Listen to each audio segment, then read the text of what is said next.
Hello plant people, welcome back to my channel. So today's video is going to be about my Syngonium collection. I have limited Syngonium, but I'll take you through whatever I have. So yeah, here we go. This is Syngonium batik, then there's Starlight, then there's Mango Illusion, and this pink one, I'm not certain about the ID, but yeah. And there's a Syngonium elbow, which is growing really well. I got it from my mom. And then there's the regular green Syngonium, which is also growing really well.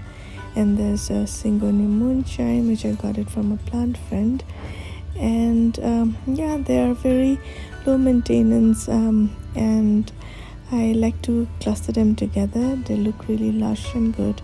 So that was it from me and my Syngonium collection. I hope you all enjoyed this video. If you did, do give it a like, and if you're new to my channel, do consider subscribing for more such planty contents. I'll see you all in my next video. Take care.